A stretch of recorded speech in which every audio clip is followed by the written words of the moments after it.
श्री गुरु महाराज की जय। सभी लोग आसनबद्ध होकर बैठो, पालती मार के बैठ जाइए। रीढ़ की हड्डी सीधी होनी चाहिए और ज्ञान मुद्रा में बैठो।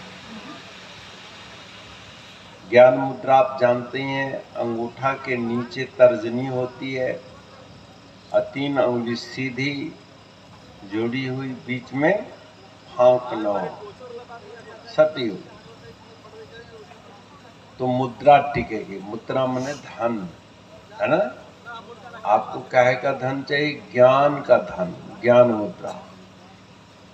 इसके लिए ओम की ध्वनि करते हैं। सभी लोग एक स्वर में बोलेंगे,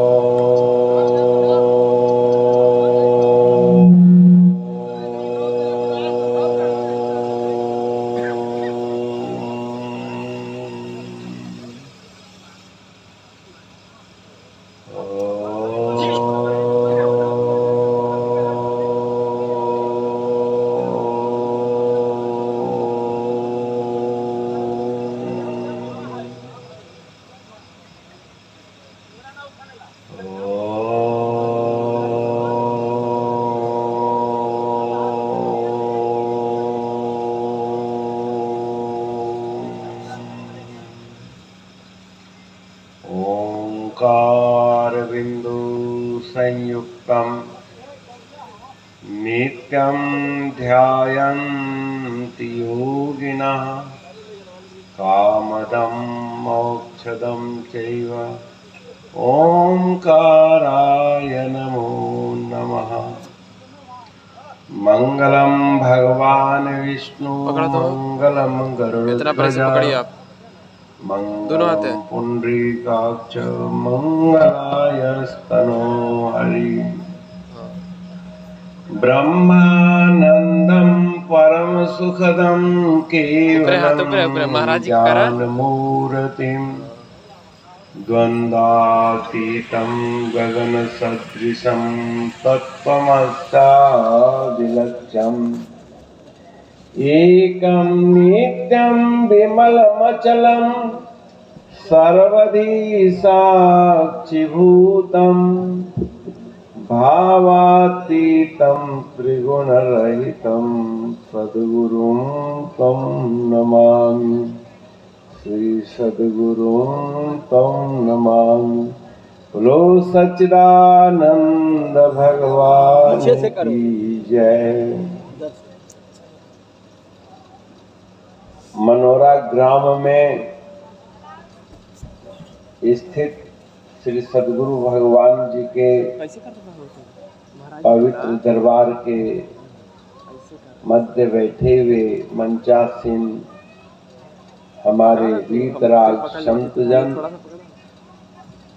आप धर्मानुरागी सज्जन वृंद, माताओं बहनों प्यारे बच्चों,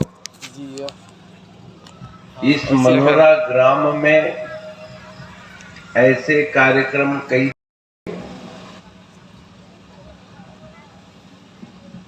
बुद्ध जो है ये सनातन धर्म के ही अवतार है। बहुत लोग कहते हैं कि ये अलग धर्म, नहीं। बौद्धावतारे कलियुगे कली प्रथम चरणे जम्बू दीपे भरतखंडे। आप लोग शादी ब्याह पूजा पाठ में अक्सर इस मंत्र का उच्चारण जरूर सुना होगा।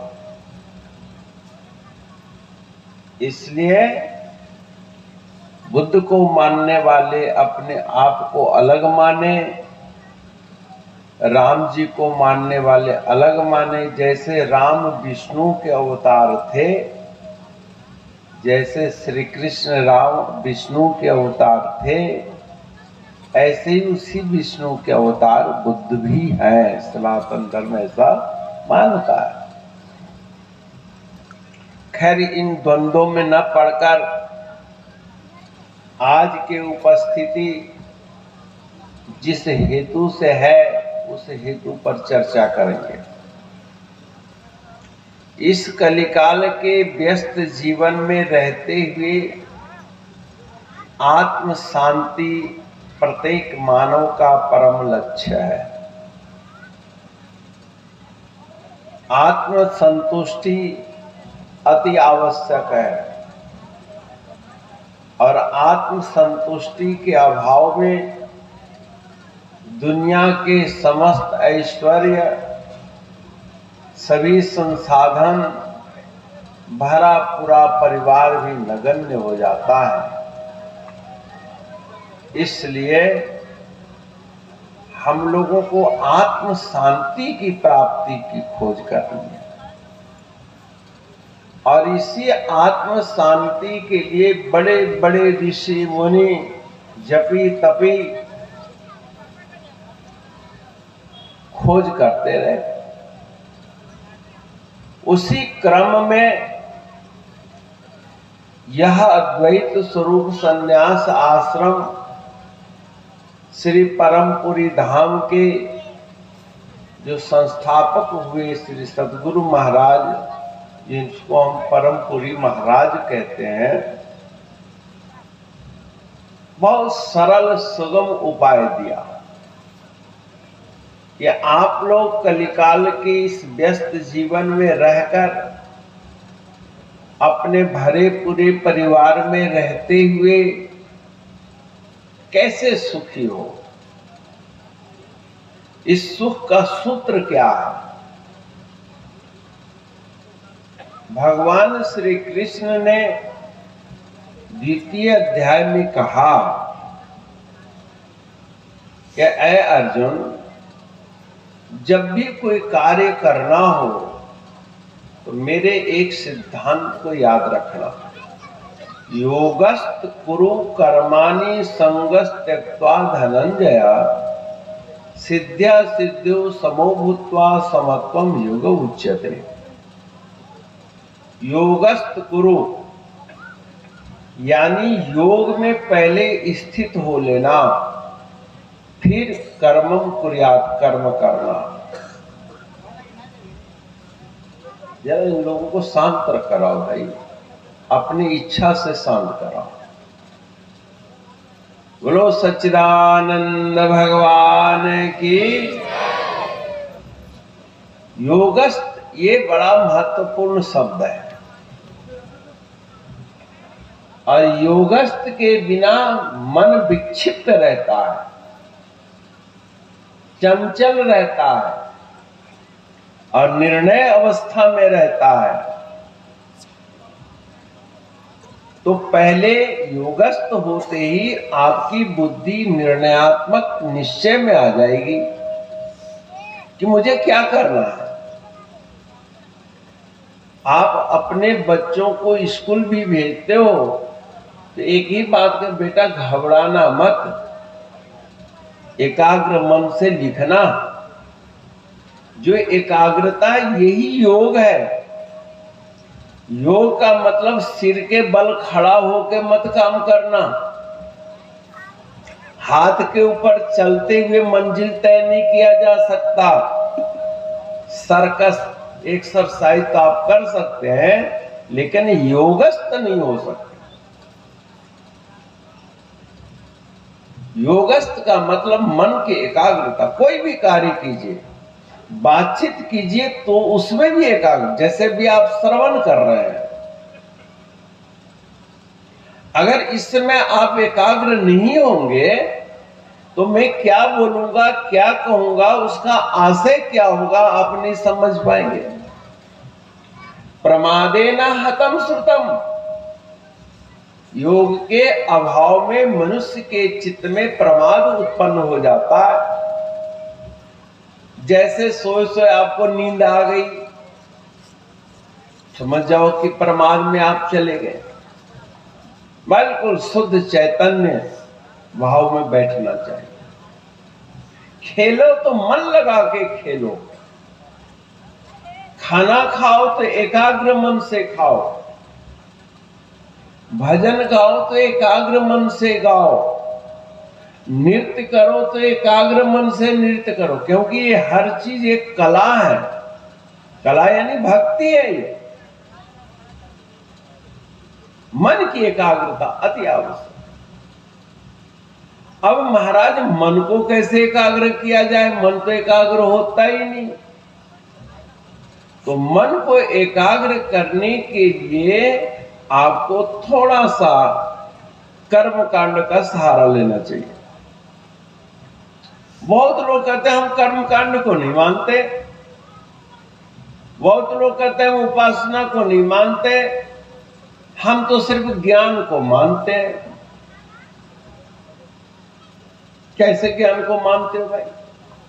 ज्ञान जब भी होगा तो उस ज्ञान का प्रयोग कहां करोगे बिना कर्म के?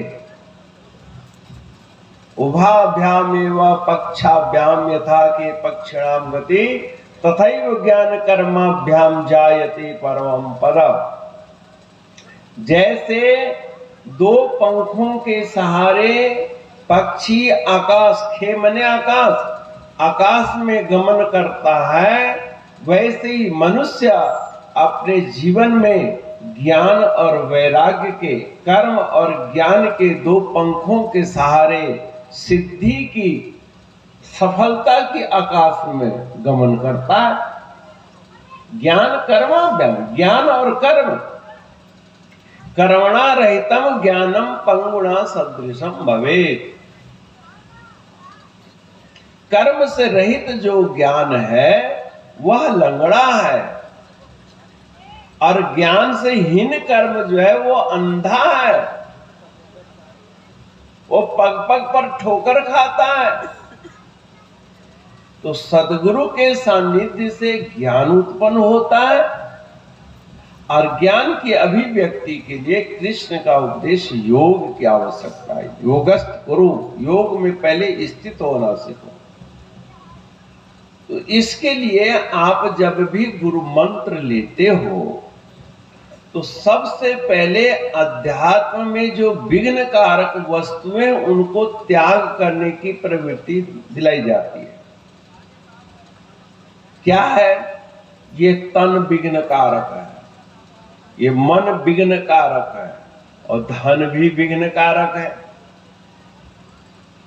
आप आरती में गाते हो ना, तन मन धन सब है तेरा, तेरा तुझको अर्पण क्या लागे मेरा।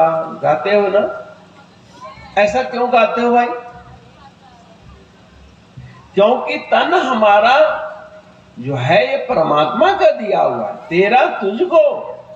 जब आप आहुति भी डालते हो, इदम अग्नये स्वाहा, इदम अग्नये इदम न मम, आपने आचार्य द्वारों के द्वारा जब हवन सामग्री डालते हो, इंद्राय स्वाहा, इदम इंद्राय इदम न मम,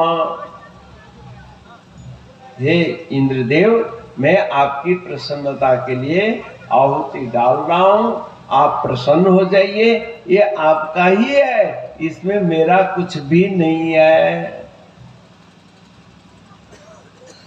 और हम लोग जब खाना खिलाते हैं तो क्या कहा?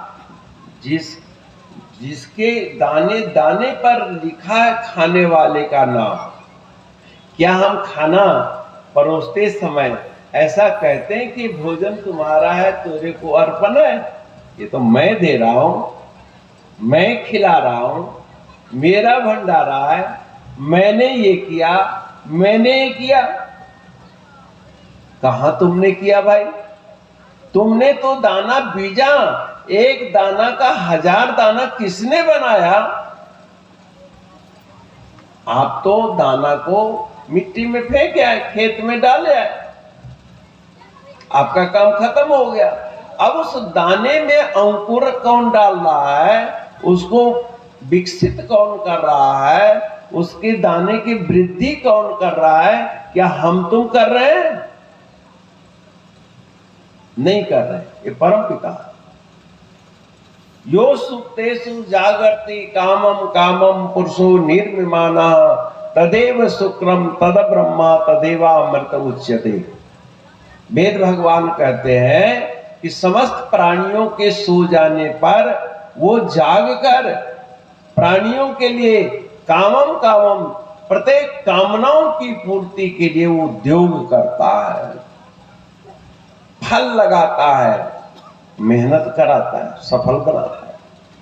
तो यह निश्चय कर लो, जैसे एक किसान खेत में दाना बीज करके निश्चिंत हो जाता है, सिर्फ उसका काम है बाहर के पशु पक्षियों से बचाना।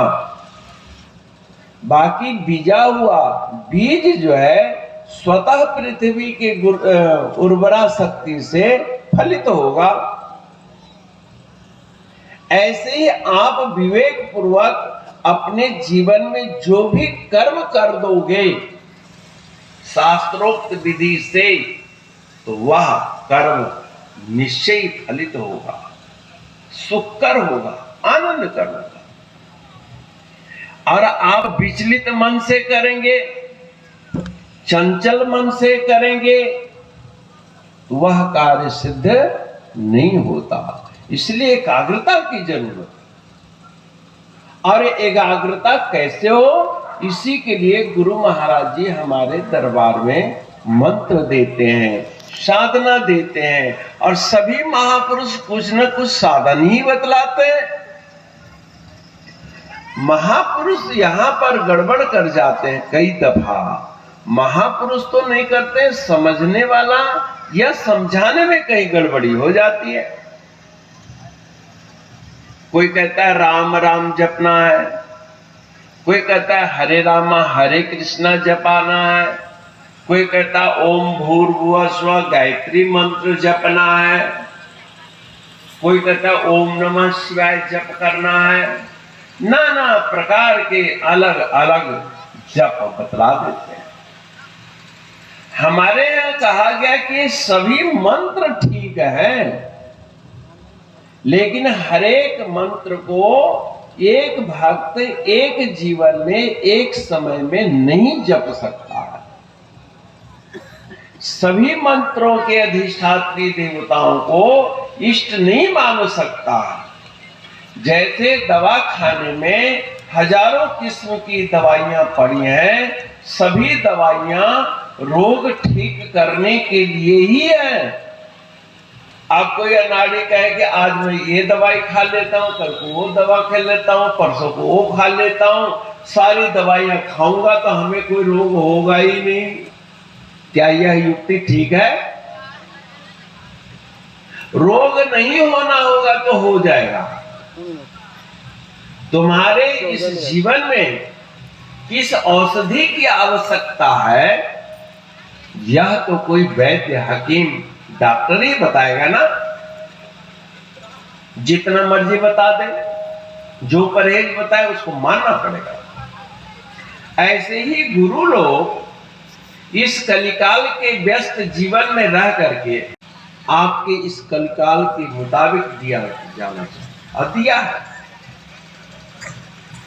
जब उन मंत्रों को आप जप करोगे, जैसे पहला है मैथिली मंत्र, क्योंकि आप पहले बाह्य कर्मों से अपने अंतःकरण को अशुद्ध करते हो।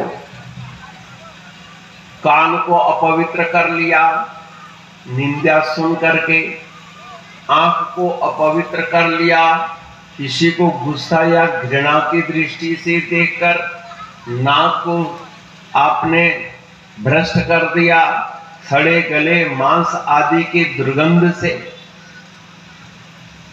मुख को अपवित्र कर लिया भक्षा भक्ष के कारण। ये सब अशुद्धियां अपने अंदर डाल दी। और जब यह शुद्धि चली गई तो संत आपको घबराते नहीं, कहते बेटा है न बिगड़ा अभी कुछ जरा चेतनो, वरना पिंजड़े से पंछी निकल जाएगा। अभी कुछ नहीं बिगड़ा है, अभी तुम सचेत हो, अब से तुम छोड़ दो, अब से तुम छोड़ दो। अगर ऐसा नहीं करोगे तो तुम्हारे अंदर अपवित्रता की वृद्धि होती चली जाएगी।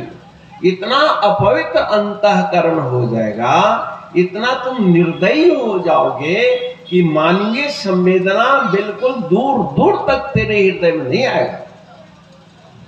कल की बात है, एक जगह मेरे पास बच्चे बैठे, बच्चे जो हैं, हमने कहा तुम मछली जरूर मारते हो, तुम्हारी शक्ल बता रही है। हाँ जी मारते हैं। कैसे मारते हो? मछली को पानी से निकल जाते हो, तड़प तड़प के अपने आप मर जाते हो। हमने कि उसको तड़पते हुए देखते हो ना? बोले हाँ। दया नहीं आती? अगर दया आती तो हम उसको पानी से निकालते ही क्यों? यानी संवेदनहीनता आ रही है। आज हमारे सामने जनता तड़प रही है, मां बाप तड़प रहे हैं, मेरे बच्चे तड़प रहे हैं, पड़ोसी तड़प रहा है, समाज तड़प रहा है। क्या किसी को दया आ रही है? अगर आ रही है तो ये मानवीय संवेदना है। येषां न विद्या तपो न दानम ज्ञानम न शीलम न गुणो न धर्मः ते मृत्युलोके भुवि भारभूता मनुष्य रूपेण मृगाश्च चरन्ति। मृगाश्चर, मृग है, पशु है। इसलिए अगर मानव समाज में आप अपने घर में एक दूसरे के प्रति संवेदना चाहते हैं तो संवेदनशील कार्य करो। सनातन धर्म ने कितनी संवेदना दी कि अपने माँ बाप को जीते भगवान को तो मानो ही, अरे जो माँ बाप शरीर में नहीं है उनके लिए भी संवेदना रखो, उनके नाम से भी पिंड दान करो, उनके नाम से भी भंडारा करो। तो लोग कहते हैं मरा हुआ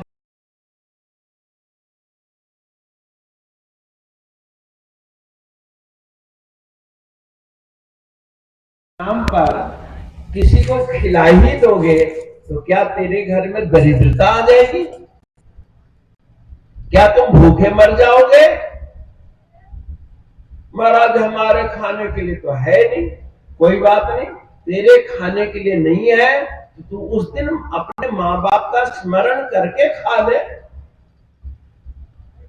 उस दिन तुम्हारे पास आचार्यों को खिलाने के लिए नहीं है, 2 दाना चिड़ियों को डाल दे, क्योंकि चिड़िया भी तो ब्रह्म के ही अंश हैं। गौ माता को खिला दे। उस दिन जरा ज्यादा भगवान शंकर जी को जल चढ़ा लो, तुम्हारा काई दोष निवृत्त हो जाएगा, भावनात्मक शोधन हो जाएगा। और मांसाहारियों को आप देखेंगे पैसे लुटा देते हैं, लेकिन मानवीय संवेदना का कहीं न कहीं अभाव है। क्यों? क्यों? तड़पते हुए जानवर पर जब दया नहीं कर सकते तो संवेदनहीनता बढ़ते बढ़ते बढ़ते अपने माँ बाप और स्वयं के प्रति भी संवेदनशील नहीं रहते। परमात्मा ने तुम्हें दिव्य बुद्धि दी है, उसको भी पीकर नाली में तुम लुटा देते हो।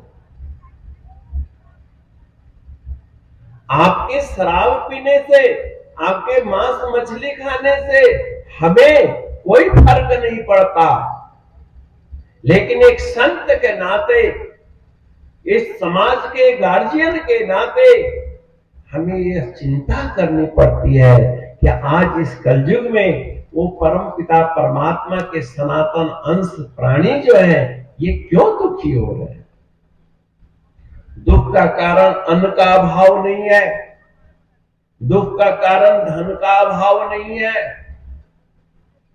और जिन गरीबों ने धन का अभाव का एहसास किया तो परमात्मा ने गरीब बन करके उनको धर्म का उपदेश किया।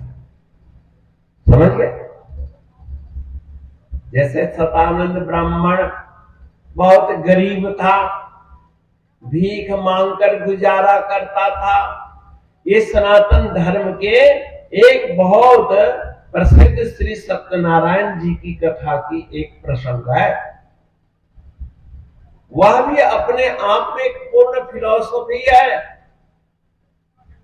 समझिए? विप्र रूपधारी श्री विष्णु ने पूछा, ए बाबा, तुम गली में इधर उधर क्यों घूमते हो? तो उस बाबे को अपना उपहास नजर आया, क्योंकि मैं भीख मांग रहा हूं, ये तो सबको दिखाई दे रहा है। भीख मांगने वाले से कोई पूछे क्या मेहनत कर रहे हो, ये तो उसकी मजाक हुई। उसने कहा, बाबा आप मेरे से मजाक मत करो, अगर इस गरीबी से बचने का कोई उपाय हो तो बताओ। बोले, हाँ उपाय है ना, क्योंकि परमात्मा ने तो किसी को गरीब बनाकर भेजा नहीं। राजा के लड़के को भी यही 2 पैर 2 हाथ सिर कान आंख नाक दिया है, बराबर की पूंजी दी है। अब तुम्हें भी 2 हाथ पैर दिए। परम पिता परमात्मा ने किसी के साथ भेद नहीं किया है, किसी के साथ भेद, लेकिन प्राप्त वस्तु का हम सदुपयोग न करके इसका दुरुपयोग करते हैं। पैर से सन्मार्ग पर न जाकर के कुमार्ग पर जाते हैं, इसलिए हमारी गरीबी आ जाती है। याद रखो, आपको आज जो मिला हुआ है ना, इसका सदुपयोग करो। अगर सदुपयोग नहीं करोगे तो अगले जन्म में उस वस्तु से तुम निर्धन बना दिए जाओगे। जैसे आपने देखा होगा, जन्मजात कोई बिना पैर का जन्म ले लेता है, पिछले जन्म में पैर का दुरुपयोग किया। कोई अंधा पैदा हो जाता है, उसने अपने आंख का दुरुपयोग किया। कोई कान ही से बगैर होता है, वो कान का दुरुपयोग किया। कोई बच्चों का दुरुपयोग करता है, कोई, यानी जिस वस्तु का आप दुरुपयोग, आज हम लोग बुद्धि का दुरुपयोग कर रहे हैं। मैं अक्सर सुनाता हूं, श्री हनुमान जी महाराज बैठे थे, मंगलवार का दिन था और वो मंदिर में नहीं गए। देवताओं ने पूछा, श्री हनुमान जी आपको तो आज अपने गद्दी पर बैठना चाहिए। बोले क्या बात?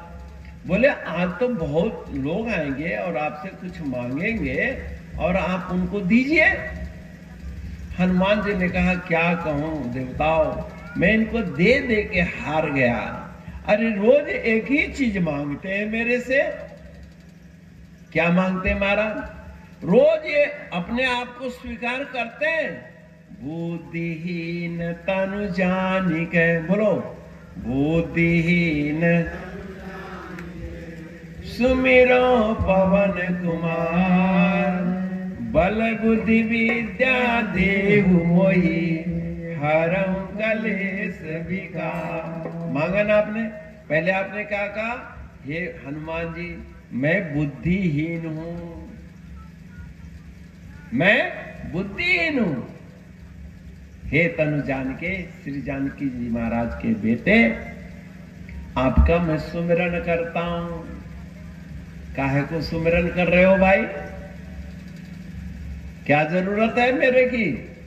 महाराज आप कुछ देते हो, बल बुद्धि विद्या देहु मोहि। बल दीजिए, बुद्धि दीजिए और विद्या दीजिए। हनुमान जी ने पूछा, इसे क्या करोगे? मेरे क्लेश विकार मिट जाएंगे। तो बोले, महाराज लोग मांगते हैं तो आप दे दो, आपके पास है ही। क्यों? कि आप ज्ञानियों में अग्रगण्य हैं, आपके पास विद्या की कमी थोड़ी ना है।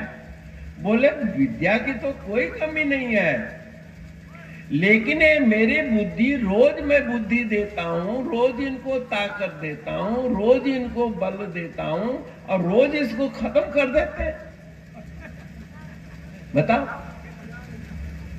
एक दफा सुरफा लगाता है, बम धोखा न गम, कमाएगी दुनिया खाएंगे, हम करते हैं। अब बताओ, मेरी बुद्धि एक सोटे के बराबर भी नहीं है, नष्ट कर देते हैं। इसलिए मेरी बुद्धि का जो दुरुपयोग करता है, मैं उसको बुद्धि क्यों दूं? एक दफा दिल्ली आश्रम की बात है, परम पूज्य स्वामी जी महाराज थे और एक करुणानंद नाम का एक महात्मा था, ठंड से ठिठुरता हुआ आया। वो महीना था, महाराज महाराज मैं तो ठंड में मर रहा हूं, मेरे ऊपर दया करो, कृपा करो। अब संत के पास क्या है, वहां एक डॉक्टर गुलाटी जी थे, सुभद्रा कॉलोनी। डॉक्टर से कहा, और उस समय मोटे प्लाई के, डबल प्लाई के कंबल दे दिया, 250-300 रुपए उस समय, आज कई हजार का कंबल होगा, दे दिया महात्मा को। बोले इसको ओढ़वाया, एकदम उसको गर्मी लगने लगी। बोले हाँ महाराज ये तो बहुत ही अच्छा है, आपने बड़ी कृपा करी, मेरे को कंबल दे दिया। जाओ भाई, कंबल लेके चला गया। अब अगले हफ्ते फिर ठिठुरता हुआ आ गया, महाराज महाराज मेरे को बहुत ठंड लग रही है। बोले वो कंबल दिया था क्या किया? बोले मैं तो फक्कड़ हूं, ताप गया महाराज। जय हो। मैं क्या किया? ताप गया, जला दिया। महाराज ने उठाई सोटी, स्वामी जी ने तड़ातड़ 3-4 सोटी दी उसको।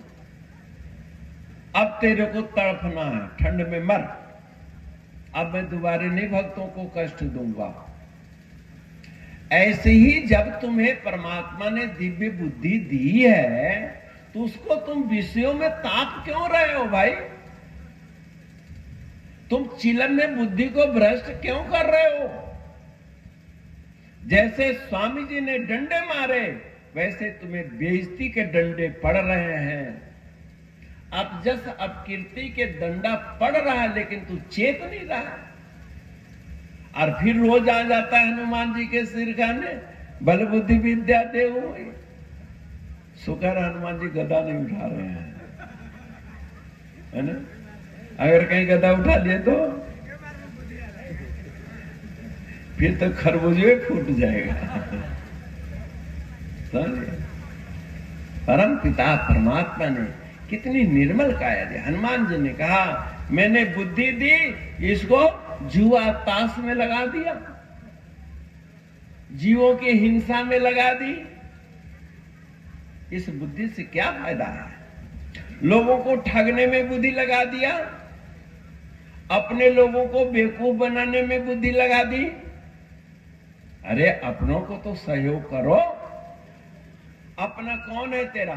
सबसे पहला अपने शरीर को तो सजा संवार। देखो परमात्मा ने तुम्हें दिव्य वस्तु 2 चीज दी है, तन और मन। परमात्मा ने क्या दिया है? शरीर और मन बुद्धि। अब 2 को संभाल लो, तुम्हारा मानव जीवन सफल हो जाएगा। शरीर को तंदुरुस्त रखने के लिए सादा भोजन, समझिए ना। पहले लोग कहते थे ना, मड़ुआ मक्की के और ये सब धान कोदो, ये मोटा अन्न मानते थे, गरीबों का आहार है। और आज मार्केट में जाओ, बादाम की तरह मड़ुआ का आटा मिल रहा है, बहुत कीमती हो रहा है। ये तीसी को कोई पूछता नहीं था, और तीसी के पाउडर बना के खाओ, हड्डियां मजबूत बनती हैं। बूढ़ों को तो जरूर खाना चाहिए। मैं आपको आज कुछ टिप्स देता हूं। बचपन से लेकर 10-12 साल तक कफ में जीवन होता है, कफ की वृद्धि होती है, जल्दी सर्दी जुकाम बुखार हो जाता है। और जवानी में पित्त की वृद्धि होती है, क्रोध ज्यादा होता है, गुस्सा ज्यादा आता है, दूसरे की बात सुनने का मादा नहीं है। इसका मतलब तेरे अंदर पित्त की वृद्धि है। पति पत्नी की बात सुन के राजी नहीं, पत्नी पति की बात सुन के राजी नहीं, और खूब आपस में बहस करेंगे आधा 1 घंटा। जब खूब मनमुटाव हो जाएगा, अरे बोलो भी, तो ये कह रही थी, अरे यही बात तो मैं भी कह रहा था, तो आपने मेरी बात सुनी क्यों नहीं? मैंने ये समझा, मैंने अरे बात तो एक ही होती है, लेकिन तुम एक दूसरे की बात सुनते नहीं हो। अरे प्रवृत्ति, अगर आप गुरु महाराज जी से नाम ले लो और अनहद शब्द सुनो तो दूसरों की बात सुनने की आदत बन जाएगी, तुम्हारी एनर्जी बच जाएगी, बुद्धि की संभालोगे। तो तन को शुद्ध आहार, मन को सद्विचार। धर्मराज, वो परम पिता परमात्मा नारायण ने उस सतानंद को क्या कहा कि तुम धर्म करो। महाराज मैं तो गरीब हूं, गरीबों के लिए धर्म कर्म नहीं होता, वो तो अमीर लोग करते हैं। नहीं, अमीर लोग जलसा कर सकते हैं। धन्यवाद है हमारे महिधरानंद साधु बाबा, आपके यहाँ के विश्वनाथ जी, सूर्यनाथ, सूर्य दयाल है, और ये सब आगंतुक दीन क्या है, दीनानाथ मूछों वाला सफेद है ना, कुछ भक्त लोग राम पुकार है, सारे ये सब कर्मठ लोग हैं। इन लोगों ने मेरे को बेबस किया। अरे एक साल तो हद ही कर दिया था आप लोगों ने, मेरे पास बिल्कुल टाइम नहीं था। मैंने कहा अभी प्रोग्राम नहीं दिया जाएगा। अब भगत बहुत ढीठ होते हैं, वो हमारी डायरी देखने लगे कि डायरी में देखो होगा टाइम। एक दिन विश्राम के लिए रखा था दिन का, बोले दिन हमें दे दो और रात को आप सो लेना। आप बहुत चतुर हो, मनोरा बहुत सुंदर है, प्रेम में अच्छा लगता है, लेकिन मेरी सुनी हुई बातों को आप कितना अनुकरण करते हो, इसको आज मैंने आपके उत्साह के रूप में देखा। यह जो हमने साधु जी से कहा, आप तो बसंत पंचमी का नजारा मनोरा में ले आए, और उधर से पांडे जी भी दौड़े हुए आगे बेचारे। क्या दीनदयाल, कौन पांडे जी थे, अरविंद पांडे के बेटा। अच्छा लगा, यानी इस प्रोग्राम के लिए आपने दूर दूर से आगमन किया। एक दो आदमी उसका, वो तो हमने चावल के 2 दाने देखे ना। आप सब संस्कारी लोग, कोई कहां से कोई कहां से आ रहा है, कोई औरंगाबाद से आए, रामचंद्र बाबू जी भी आए, पप्पू सिंह जी भी आए, गुरु हरि जी आए, और ये गायक जन तो हमारे हैं ही। तो सबका नाम लेना तो संभव नहीं, लेकिन जो जो लोगों ने आपने तिल फुल दान करके ये योगदान किया है, कार्यक्रम रखा है, ये धन्यवाद के पात्र हैं।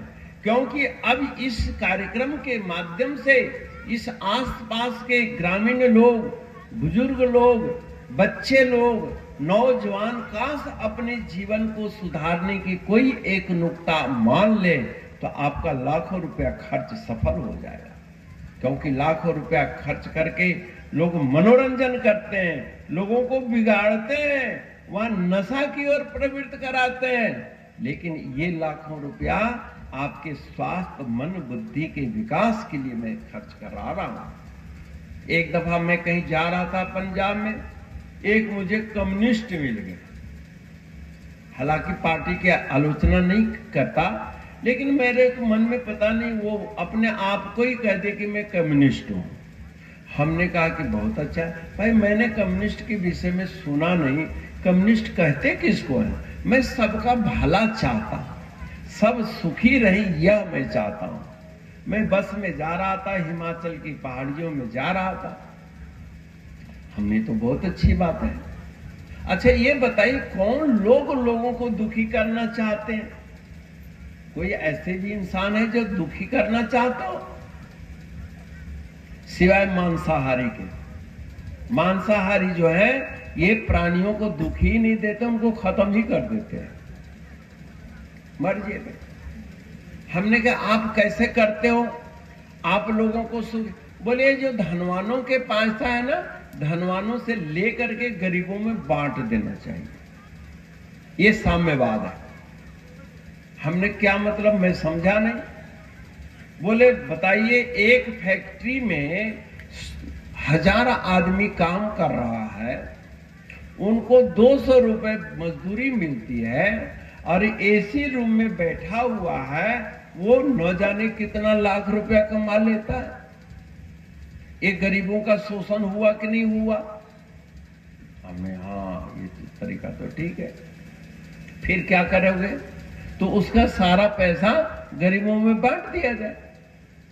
तो हमने मान लो उस फैक्ट्री वालों को गोली मार दो, खत्म ही कर दो, ताकि दोबारा फैक्ट्री न चला सके। तो क्या तुम फैक्ट्री के कल पुर्जे गरीबों में बांटोगे? उसके काउंटर में जो 10, 20, 50 हजार या लाख रुपया होगा, वही तो तुम छीन करके गरीबों में बांटोगे। लेकिन याद रखो, वो 1000 गरीब बेरोजगार हो जाएंगे। 200 रुपए दिहाड़ी उनको नहीं मिलेगी, और वो एसी रूम में बैठा हुआ तो नजर आता है, लेकिन जेठ के दोपहर में जितना इंसान तपता है, उससे ज्यादा उसका दिमाग तपता है। और दूसरे फैक्ट्री खोलने की योजना बनाता है, ताकि 1-2 हजार आदमी को और नौकरी दी जा सके। तो बताओ, वो 2000 आदमी को नौकरी देना चाहता है, और आप 2000 आदमी की नौकरी छीनना चाहते हो। बोले बाबा जी, मैं समझा नहीं आपकी बात। मैंने कहा, असली कम्युनिस्ट तो मैं हूं, महात्मा लोग हैं। बोले वो कैसे? बोले आप बंदूक के बल पर पैसा छीनते हो, मैं बोली के बल पर उनसे दान करवाता हूं, दान करवाता हूं। ठंड में हजारों लोग तड़प रहे हैं ठंड से, मेरे पास गुंजाइश नहीं है कि मैं कंबल दे सकूं। मैं उन धनवानों को कहूंगा, अरे गरीबों को कपड़ा देना ये पुण्य का काम है, तुम्हारे रोजगार चलेगा। और वो अगले दिन 1000 कंबल खरीद कर गरीबों को बांट दिया। तो उसके जेब से 1 लाख रुपया निकलवाया ना हमने, लेकिन हमने बोली के बल पर निकलवाया, गोली के बल पर नहीं। और आज इस संसार में जितना परोपकार है, ये संतों की बोली की देन है।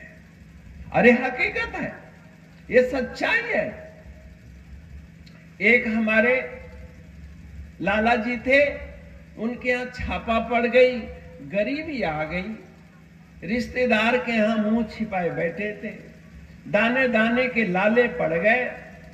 बोले कि महाराज मेरे को कोई उपाय बताओ, मैं तो गरीब हो गया। काहे का लाला? जैसे उस सतानंद ब्राह्मण को कहा विप्र रूपधारी श्री नारायण ने कि धर्म करो, कैसे गरीबों के पास तो कुछ भी नहीं है। बोले नहीं, जो तुम भिक्षा लेते हो, जो भी कमाई करते हो, इसी में से भगवान को दान करो, सत्यनारायण व्रत करो, तुम अपने जीवन में सत्य बोलना शुरू कर दो। बोले महाराज, कल को जो मेरे को भिक्षा मिलेगी ना, मैं उसे श्री सत्यनारायण जी का व्रत करूंगा। और उसने ऐसा ही मन में संकल्प लिया, और संकल्प से उसके दिल दिमाग से ऐसी एनर्जी निकलने लगी, जैसे इस फूल से सुगंध निकलती है ना, ऐसे ही मनुष्य के अंदर जब शुभ विचार होता है तो एक आकर्षण शक्ति पैदा होती है। धन, लक्ष्मी, रुपया, पैसा अपने आप आकर्षित होता है। अर्थात आपको मेहनत करने की प्रवृत्ति बन जाएगी, आपकी बोली में मिठास आ जाएगी। ग्राहक ने 1 सामान लेना है, वो 4 सामान लेने जाएगा। 1 ग्राहक आएगा, 4 ग्राहक आने लग जाएंगे। करके देखो तो सही। उस विप्र ने ऐसा ही किया कि आज मेरे को जो भी भिक्षान मिलेगा, उसको हम भगवान को भोग लगाएंगे। और लोग दुगना दुगना उसको देने लगे। वो बड़ा प्रसन्न था, बड़ा खुश था। अब देखो सतानंद कितना महान संत हो गया। अरे ये नहीं कि भिख मांगा, उनका मुख राजा को भी कहा कि तुम भी भगवान की कथा करो। उस लाला को संतों ने कहा, गरीबी आ गई, कोई बात नहीं, परोपकार करो। महाराज मैं क्या परोपकार करूं, मैं तो किसी रिश्तेदार के यहाँ सिर छिपाए हुए हूं। बोले खाना तो खाता है ना? बोले हाँ खाना खाता हूं। बोले उस खाने में से 5 चावल के दाने निकालकर चिड़ियों को दे दिया कर, चींटियों को दे दिया कर।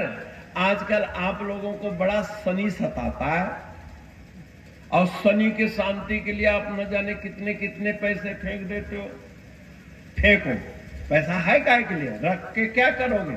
बच्चे खराब होंगे, इसलिए शनिदेव आते हैं, अच्छा करते हैं। शनिदेव कोई खराब थोड़े ना करते हैं। तुम वैसे गरीबों को दोगे नहीं तो तुम गरीब हो जाओ, ताकि गरीबी का एहसास हो। शनि की शांति के लिए 1 चम्मच शक्कर लेकर ना चींटियों को दिया करो। जहां पेड़ पौधा हो ऐसे ही कहीं झाड़ी में डाल दो, कोई हर्ज नहीं। पीपल के पास डालो तो उत्तम है, क्योंकि पीपल ऑक्सीजन देता है और वहां 7 परिक्रमा करने से आपके दिल दिमाग में शुद्ध ऑक्सीजन जाता है, वही शनि की शांति होती है। और अगर आप यही मेरी मुद्रा के मुताबिक बैठ करके 5-10 दफा ओम की ध्वनि कर लो तो तुम्हारा शनि अपने आप शांत हो जाएगा। लेकिन शनि शांति के लिए तिजोरी मत भरने लग जाना, क्योंकि वो तो तुम्हारे साथ जाएगा नहीं। इसलिए गरीबों में धर्मार्थ कार्यों में जरूर लगाओ। कहीं मंदिर बन रहा हो, अधूरा मंदिर हो, उसमें लगाओ। किसी गरीब कन्या की शादी हो रही हो, पैसे सामर्थ्यवान ना हो, उसमें सहयोग करो। कोई बीमारी हारी में पड़ा हुआ है, अनदा जलदा सेवा आतुरस चिकित्सका त्रये मायाति बिना यज्ञ न भारत। भूखे को अन्न, प्यासे को पानी, रोगी को दवा, ये 3 क्रम अगर तुम कर लो तो बिना यज्ञ जप तप के भी तुम स्वर्ग के अधिकारी बन जाओगे। बोल श्री गुरु महाराज की। जो सामर्थ्यवान है वो जरूर करें, और जो गरीब है वो देने वालों को ये शुभ कामना करें कि जिसने मुझे 1 मुट्ठी अन्न दिया, हे भगवान इसको 100 मुट्ठी अन्न देना, ताकि 10 जनों को और 1-1 मुट्ठी दान करें। शुभ संकल्प करो। सर्वे भवन्तु सुखिना, सर्वे सन्तु निरामया, सर्वे भद्राणि पश्यन्तु मां कश्चित् दुख भाग भवेत्। क्योंकि आपके जीवन में कब कैसी विडंबना आ जाए कुछ कहा नहीं जा सकता। इसलिए संत लोग अपना अनुभव आपको सुनाते हैं। गुरु महाराज जी ने उसको सिर्फ 5 चावल के दाने जो उसके थाली में परोसे गए हैं खाने के लिए, किसी रिश्तेदार के द्वारा, अपनी मेहनत तो थी नहीं, उसमें से 5 दाना चावल चिड़ियाओं को डालने लगा। और धीरे धीरे बढ़ते बढ़ते दिन उल्टा हुआ और बढ़ता चला गया, बढ़ता चला गया। क्योंकि जीवन तो एनसीसी का परेड है। कैप्टन आगे आगे चल रहा था, उसने कहा यार ये तो बहुत अच्छा है, तुम आगे आगे इंजन बने हुए हो। इतने में कमांडर ने कहा पीछे मुड़। तो क्या हो गया, जो पीछे था वो आगे हो गया, जो आगे था वो पीछे हो गया। तो आज गरीब अमीरी की यही चक्कर है, कई अमीरों को पीछे मुड़ा दे रहा है, कई गरीबों को आगे बढ़ा दे रहा है। परमात्मा की अद्भुत लीला है। इसलिए अपने लाइन में जहां पर हो वहीं पर रहो, लाइन का अतिक्रमण मत करो, बस शुभ संकल्प को विकास करो। योगस्थ कुरु कर्माणि, योग में स्थित हो, गुरु के वचन में स्थित हो जाओ, यही योग है। चित्त वृत्ति निरोधा, विभिन्न प्रकार के संकल्प विकल्प जो है इसको रोक लो, इसके लिए गुरु आज्ञा ली जाती है। आज्ञा ले लेने के बाद मन दृढ़ हो जाता है। बस योगस्थ कुरु कर्माणि। आपके तो गौतम बुद्ध जी, हमारे गौतम बुद्ध ने अन्नम ब्रह्मा कहा। जब वो भूख प्यास से तड़प रहे थे, उन्होंने ध्रुव का चरित्र सुन लिया गौतम बुद्ध जी ने कि जब तक वो भगवान का दर्शन नहीं किया तब तक अन्न नहीं खाया, जल नहीं पिया, श्वास को रोक दिया। ये सतयुग की बात थी। और गौतम बुद्ध हुए कल युग में, और नकल कर लिया ध्रुव का। परिणाम क्या हुआ? 2-3 दिन के बाद वो एक रास्ता में बेहोश होके गिर गए। संयोग से श्रावण पूर्णिमा थी, लोग खीर भोग लगाने के लिए जा रहे थे। देखो परिपाटी, सनातन धर्म के संस्कार आम गरीबों में जो छाया हुआ है, जैसे बोल बम जाते हो, जैसे कुंभ मेला में जाते हो, इसका कितना फायदा है वो मैं बता रहा हूं। करने वाला जाने न जाने, लेकिन इस व्यवस्था के पीछे एक संस्कृति संस्कार समाया हुआ है। गौतम बुद्ध लेटे हुए थे, महिला जा रही थी शिव अर्चना के लिए। पदचाप सुनकर आंख खुली, बोलने की हिम्मत नहीं थी।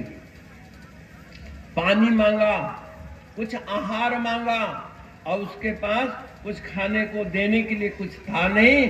तो अपने शिव के भोग के लिए, जैसे एक नाथ जी ने गधे को पानी पिलाकर जीवन दान दिया था, ऐसे ही गौतम बुद्ध को एक चम्मच खीर खिलाकर, एक घूंट पानी पिलाकर उनकी जान की बचाई। तब जाके वो गया जी में जाकर बौद्ध वृक्ष के नीचे बैठ करके पीपल के पेड़ के नीचे साधना करी। तब जाकर कहीं उनको आत्मबोध हुआ। मेरा कहने का मतलब है भाइयों, अन्नमय कोश परम पिता परमात्मा ने दिया है, इसको तुम संभालो। परमात्मा ने बुद्धि दिया है, इसको तुम संभालो। और अगर बुद्धि की कमी है तो तुम श्री हनुमान जी से मांगो, और जो हनुमान जी दे दे उसको संभालो। और अगर बुद्धि को रोज तुम लेते रहोगे, फेंकते रहोगे, लेते रहोगे, फेंकते रहोगे, तो परमात्मा क्या करेगा? फिर स्वामी जी के तरह सोटी मारेगा। परमात्मा तुम्हें पिटाई तो बहुत कर रहा है, देव दुर्लभ मानव तन पाकर के भी तुम पशु की तरह विचरण कर रहे हो। ज्ञान वैराग्य भक्ति नहीं। तो कल भक्ति पर विशेष चर्चा हो गई, क्योंकि भगवान श्री राम ने कहा है, मानव एक भक्ति करनाता। ऐ मनुष्यों, ऐ चराचर के प्राणियों, मेरे यानी भगवान के और भक्त के बीच में जो रिश्ता है वो काहे का रिश्ता है? भक्ति की। जाति पाति कुल धर्म बड़ाई, और धन बल परिजन गुण चतुराई। भक्तिहीन नर सोहि कैसे, और जल बिन बारिद देखिए जैसे। समझ गए? इसलिए इस पर कल चर्चा होगी। आप लोग ज्यादा से ज्यादा जो भी आना चाहो, आपके हित की, आपके उत्थान की बात करने के लिए, हमारे साधु जी ने, आपके गांव के रहने वाले हैं, ये प्रामाणिक संत हैं, श्री गुरु महाराज जी के समय से हैं। और मेरे को इन संतों के ऊपर, आप पुराने गुरु भाइयों पर बहुत गर्व है कि आप अपने जीवन में अपने युवकों को, अपने उम्र वालों को तो सचेत करें ही करें, लेकिन आज समाज के ऊपर बहुत बड़ा उत्तरदायित्व है कि नवयुवक बिगड़ रहा है। क्योंकि नवयुवकों के बिगड़ जाने के कारण ही घर में दुख है, संताप है। आज आप लोगों के द्वारा मैं अक्सर एक बात सुनता हूँ, सन्यासी आश्रमों के हालात खराब है ना, ऐसा कहते हैं। आश्रम ठीक नहीं, सारे आश्रम, हिंदुस्तान के सभी आश्रमों पर कमेंट करते हैं। मैं कहता हूं ये संसार में कितने आश्रम हैं पता है आपको? संक्षिप्त में मैं कहकर वाणी को विराम देता हूं। पहला आश्रम है ब्रह्मचर्य आश्रम। सुना है आपने? नहीं सुना है? पहला आश्रम क्या है? ब्रह्मचर्य आश्रम। ब्रह्मचर्य यानी अविवाहित अवस्था, अध्ययन काल, विद्या काल, जो आपके पढ़ने का समय है वो ब्रह्मचर्य अवस्था कहलाता है। चाहे लड़का हो चाहे लड़की हो, वो ब्रह्मचारिणी है, वो ब्रह्मचारी है। समझ गए? पहला आश्रम कौन हुआ? ब्रह्मचर्य आश्रम। क्या ब्रह्मचर्य आश्रम ठीक है? क्या ब्रह्मचर्य आश्रम अपने आपा में है? क्या ब्रह्मचर्य के नियमों का लोग पालन कर रहे हैं? नहीं कर रहे हैं। वही गड़बड़ घोटाला, बिगड़ेल ब्रह्मचारी आगे क्या बन जाते हैं? गृहस्थ आश्रम में चले जाते हैं। गृहस्थी होते हैं कि नहीं? तुम क्या कहते हो? अब ये गृहस्थ आश्रम है।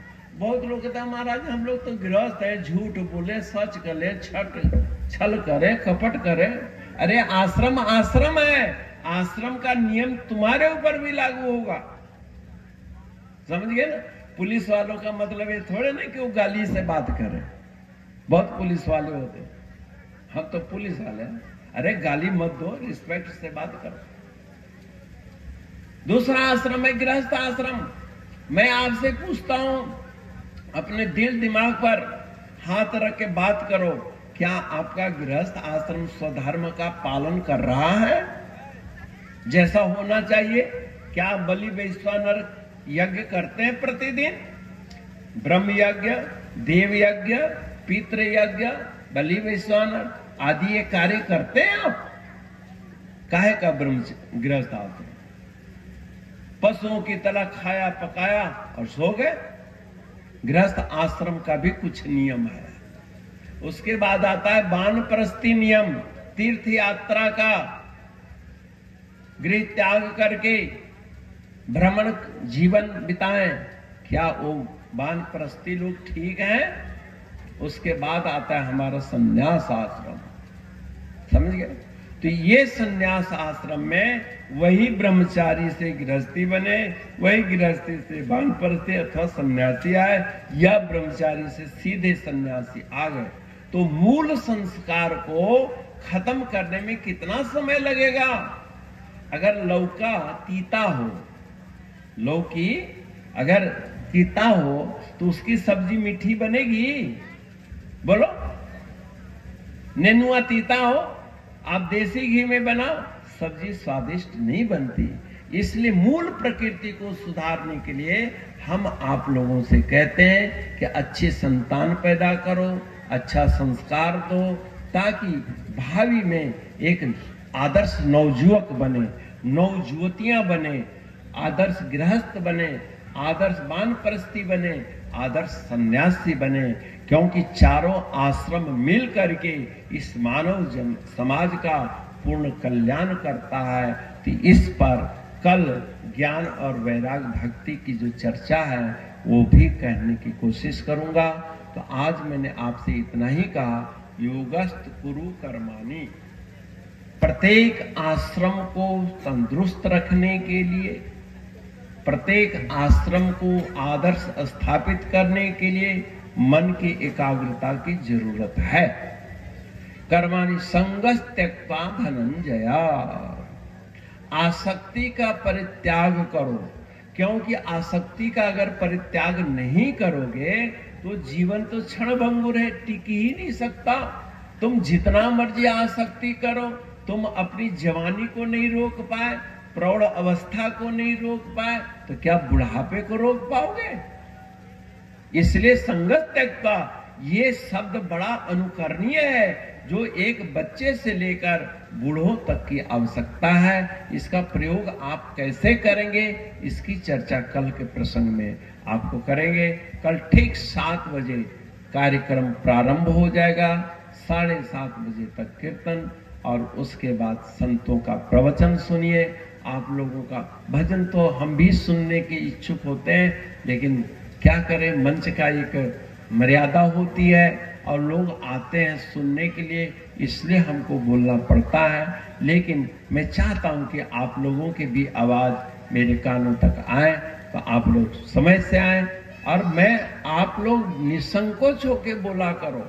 मैं स्टेज पर बैठूं अथवा ना बैठूं, मेरे कान आपके स्टेज के पास ही रहता है, और मैं वहीं से सबको नंबर देते रहता हूँ। महाराज जी से कहता हूँ कि देखो अच्छा भजन गाया, ये अच्छा वचन हुआ, ये हुआ, तो आपके बौद्धिक विकास होगा।